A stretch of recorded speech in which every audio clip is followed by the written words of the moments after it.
Welcome back once again to your own channel judicious. आज हम बात करेंगे एंटरप्रेन्योर वर्सेस मैनेजर, इनके बीच के डिफरेंस के बारे में। स्टार्टिंग करते हैं एंटरप्रेन्योर की डेफिनेशन के साथ और फिर उसके कुछ एग्जांपल देखते हैं। एंटरप्रेन्योर होते कौन हैं? ये वो लोग होते हैं जो एक नया बिजनेस स्टार्ट करते हैं, एस्टैब्लिश करते हैं और उसके साथ जुड़े हुए रिस्क को ये बियर करते हैं, झेलते हैं और ऑब्वियसली उस बिजनेस के साथ जो रिवॉर्ड्स मिलते हैं उस बिजनेस के रिलेटेड, जैसे कि रेवेन्यू, प्रॉफिट, उनको ये एंजॉय भी करते हैं। बहुत सिंपल सी बात है।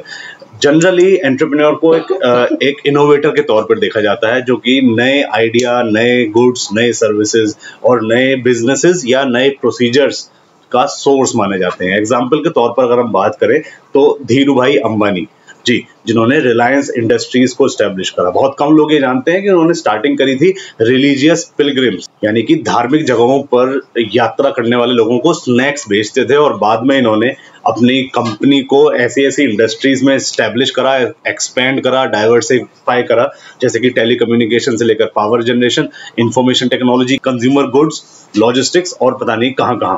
एग्जाम्पल दूसरा देखें अगर तो है JRD टाटा, जिन्होंने टाटा ग्रुप के सारी ब्रांचेस को स्टैब्लिश करा, चाहे कंज्यूमर रिटेल हो, डिफेंस हो, रियलिटी सर्विसेज, इन सबको इन्होंने स्टैब्लिश करा। इनका जन्म पेरिस में हुआ था। इनके पेरेंट्स इंडियन और फ्रेंच ओरिजिन के थे। यूरोप में इन्होंने पायलट की ट्रेनिंग ली और बाद में आकर हिंदुस्तान के पहले कमर्शियल एयरलाइन पायलट बने। हालांकि टाटा ग्रुप इनका फैमिली बिजनेस था, मगर इन्होंने टाटा एयरलाइंस को अपने खुद के दम पर स्टैब्लिश करा, जिसको बाद में एयर इंडिया के नाम से जाना गया। अगला एग्जाम्पल देखते हैं शिव नाडार जी, HCL इन्फोसिस्टम्स वाले शिव नाडार, जिन्होंने HCL इन्फोसिस्टम्स को 1976 में स्टार्ट करा कुछ $1000 के इन्वेस्टमेंट के साथ। और स्टार्टिंग में HCL सिर्फ कैलकुलेटर्स और माइक्रो कंप्यूटर्स को बेचती थी। बाद में जाकर HCL एक्सपेंड हो गई और सभी जानते हैं सिंगापुर से लेकर फार ईस्ट तक ये कंपनी जो है वो अपना बिजनेस ऑपरेट करती है।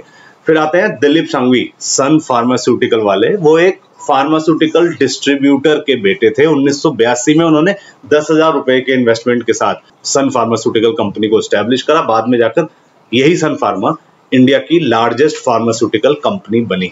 और आखिरी एग्जांपल देखते हैं मुकेश जगत्यानी का, जो कि लैंडमार्क ग्रुप को उन्होंने एस्टैब्लिश करा था। ये मुंबई में इन्होंने पढ़ाई करी, फिर लेबनान देश के बेरूट शहर से आगे की पढ़ाई करने के बाद ये लंदन चले गए, अकाउंटिंग स्कूल में एडमिशन लिया, मगर वहां से ड्रॉप आउट कर लिया। अपनी टैक्सी चलाते चलाते इन्होंने पहली कंपनी स्टार्ट करी और बाद में जाकर यही कंपनी रिटेल और रियल एस्टेट के एक जायंट के रूप में सामने आई और जो कि दुबई से फंक्शन करती है। ये तो हो गए सारे एंटरप्रेन्योर। अब देखते हैं इंट्राप्रेन्योर क्या होते हैं, इनकी भी कुछ डेफिनेशन देखते हैं। इंट्राप्रेन्योर का मतलब क्या है? इस वर्ड का मतलब है इंटरनल एंटरप्रेन्योर, मतलब कि ये वो लोग हैं जो किसी कंपनी में जॉब करते हैं और उसके साथ साथ एंटरप्रेन्योरियल रोल प्ले करते हैं। ये आइडिया को डेवलप करते हैं और फिर उसको फाइनल प्रोडक्ट और सर्विस में कन्वर्ट कर देते हैं। एंटरप्रेन्योर्स अपना खुद का बिजनेस नहीं करते। इनका एग्जांपल हम यहाँ पर देखते हैं। पहला एग्जांपल मैं यहाँ पर दूंगा, Bob Bernstein, McDonald's happy meal. Bob Bernstein एक मार्केटिंग एग्जीक्यूटिव थे मैकडी के अंदर और उनको ये टास्क मिला कि उनको मैकडी को और मैकडी के प्रोडक्ट्स को चिल्ड्रन, बच्चों के लिए ज्यादा अपीलिंग बनाना है। तो इन्होंने हैप्पी मील इंट्रोड्यूस करा, जो एक छोटी मील थी जिसमें एक बर्गर, चिकन नगेट्स, फ्राइज और एक टॉय होते थे। और जो टॉय था वही बना आगे जाकर गेम चेंजर। इस आदमी ने जॉब करते करते एक नया इन्वेंशन करा कंपनी में। नेक्स्ट बात करते हैं सेकंड एग्जांपल, एंटरप्रेन्योर रिचर्ड मोंटानेस, जो कि फ्लेमिंग हॉट चीतोस को जिन्होंने इन्वेंट करा। ये एक जैनिटर यानी चपरासी थे पेप्सिको कंपनी की सब्सिडरी जो फ्रीटो लेज है उसके कैलिफोर्निया ब्रांच में। इन्होंने नोटिस करा कि कंपनी के पास ज्यादा स्पाइसी स्नैक ऑप्शंस नहीं है लोगों के लिए और उन्होंने यही बात अपने CEO को बताई। ना सिर्फ इतना, इनको प्रमोशन मिला, मगर इन्होंने बाद में जाकर ये चीटोस का जो ये पैकेट है उसका पैकेजिंग का डिजाइन भी करा, जिसके अंदर फ्लेम्स थे, यानी कि क्योंकि वो स्पाइसी था तो फ्लेम्स के तौर पर इन्होंने उसको डिनोट करा और ताकि वो स्टोर्स के अंदर अलग से लोगों को दिख जाए। तीसरा एग्जांपल हम देखते हैं केन कुटागी, जो कि सोनी प्ले स्टेशन के पीछे उनका कंट्रीब्यूशन है। ये एक इंजीनियर थे सोनी कंप्यूटर एंटरटेनमेंट कंपनी के अंदर और इनका बेसिकली काम क्या था, कंपनी के इलेक्ट्रॉनिक प्रोडक्ट्स के लिए साउंड चिप्स को ये डेवलप करते थे। उस टाइम पर वीडियो गेम्स या तो कंप्यूटर्स पर खेले जाते थे या फिर गेमिंग कंसोल्स थे जो कि बहुत अच्छी क्वालिटी के नहीं थे। तो इस आदमी ने dedicated video game console device करे और फिर रेस्ट इज दी हिस्ट्री।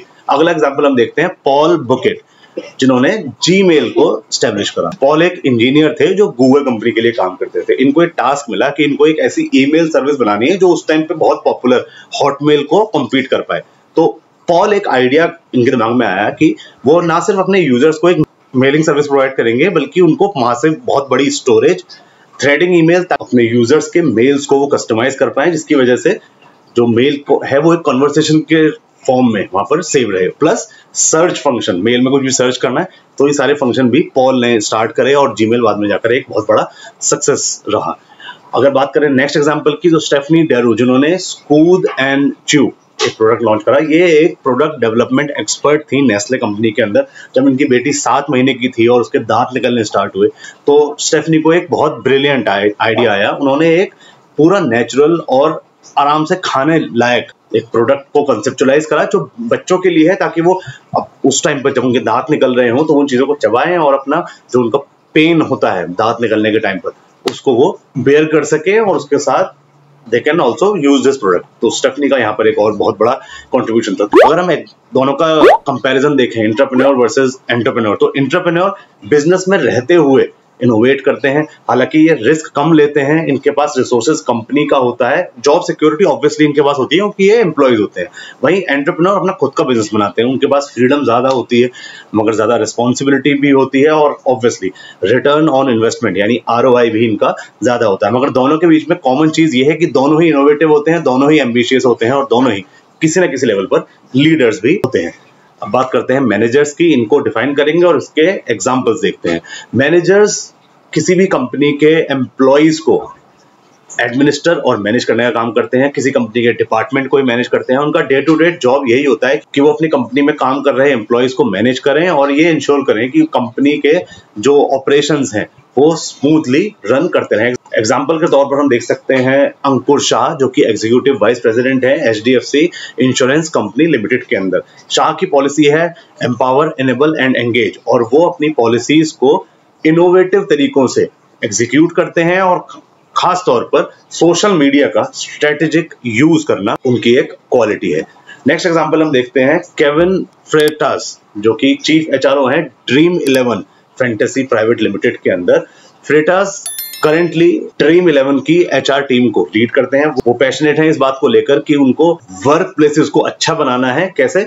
अच्छे मैनेजर्स की सपोर्ट से। वो अपनी टीम को ड्रीम स्टार्स बोलते हैं क्योंकि उन्होंने इनके लिए एक विनिंग टीम बनाई।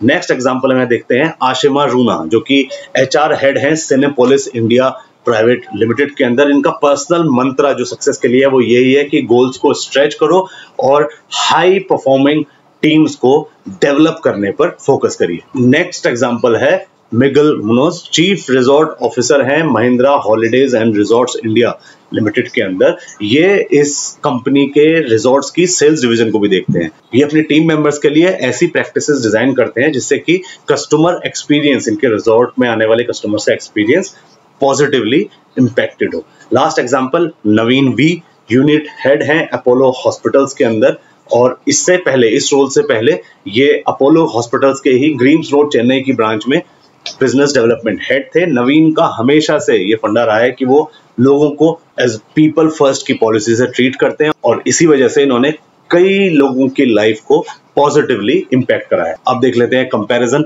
एंटरप्रेन्योर और मैनेजर के बीच। तो इस टेबल से समझते हैं हम इन तीनों के बीच का डिफरेंस। एंटरप्रेन्योर वो इंडिविजुअल है जो किसी कंपनी को एस्टेब्लिश करता है, उसके साथ जुड़े हुए फाइनेंशियल रिस्क को बेयर करता है और ऑब्वियसली उसके साथ आने वाले प्रॉफिट्स को भी एंजॉय करता है। जबकि एंटरप्रेन्योर के अंदर एंटरप्रेन्योरियल स्किल्स तो होती है मगर ये अपना खुद का बिजनेस स्टार्ट नहीं करते, किसी कंपनी के लिए काम कर रहे होते हैं। वहीं अगर मैनेजर की बात करें तो उसका काम तो उस कंपनी में काम करने वाले एम्प्लॉयज को एडमिनिस्टर और कंट्रोल करना होता है। मोटिव अगर हम देखें एंटरप्रेन्योर का क्या है, दुनिया में परिवर्तन लाना, दुनिया में चेंज लाना। जबकि एंटरप्रेन्योर का काम है सिर्फ जिस कंपनी में वो काम कर रहे हैं, जिस बिजनेस में वो काम कर रहे हैं उसको ग्रो करना। वहीं मैनेजर के पीछे ये मोटिव है कि वो अपनी पोजीशन यानी कि मैनेजर की जो पोजीशन है उसके साथ आ रही पावर को अचीव करना इनका मोटिव रहता है। एंटरप्रेन्योर का नेचर होता है बहुत ज्यादा इनोवेटिव, वो इनोवेशन में बिलीव करते हैं। एंटरप्रेन्योर के कंपैरिजन में कम इनोवेटिव होते हैं। ऑब्वियसली इनकी खुद की कंपनी नहीं है, जॉब कर रहे हैं, तो इनका इनोवेशन लेवल उतना हाई नहीं होता। जबकि मैनेजर तो बिल्कुल, इनका काम कुछ इनोवेशन से लेना देना नहीं है। इनका तो बस ये है कि जो काम जैसा चल रहा है कंपनी में चलता रहे। अगर रिस्क फैक्टर की बात करें, एंटरप्रेन्योर रिस्क लेने में बहुत ज्यादा इंटरेस्टेड होते हैं, जबकि एंटरप्रेन्योर की कंपैरिजन में कम रिस्क लेते हैं, और मैनेजर तो बिल्कुल भी रिस्क लेना पसंद नहीं करते। अगर गोल देखें, एंटरप्रेन्योर का गोल है लॉन्ग टर्म प्रॉफिट्स, जबकि एंटरप्रेन्योर को चाहिए अप्रेजल, एप्रिसिएशन और प्रमोशन। और अगर बात करें मैनेजर की, तो उनका काम बस ये है कि जो ongoing day to day operations हैं वो पूरे होते रहें। एंटरप्रेन्योर की पोजीशन कंपनी के अंदर एक फाउंडर की तरह होती है, जबकि एंटरप्रेन्योर और मैनेजर दोनों ही चाहे कुछ भी कर लें, वो रहते कंपनी के एम्प्लॉइज ही हैं। एंटरप्रेन्योर की अप्रोच इनोवेटिव होती है। एंटरप्रेन्योर के अंदर एंटरप्रेन्योर स्किल्स होती हैं, मगर वो ऑब्वियसली जॉब में रहते हुए काम करते हैं। और मैनेजर तो बिल्कुल साइंटिफिक अप्रोच लेकर हर डिसीजन लेते हैं, क्योंकि उनको प्रूव करना होता है अपने बॉसेस को कि जो डिसीजन उन्होंने लिया वो सही था। With this we wind up this session on comparison between entrepreneur and managers. I hope you liked the video. Stay tuned for more. Till the time we meet next, it's me and Mitchell Moore signing off. Bye-bye and take care. Thank you so much.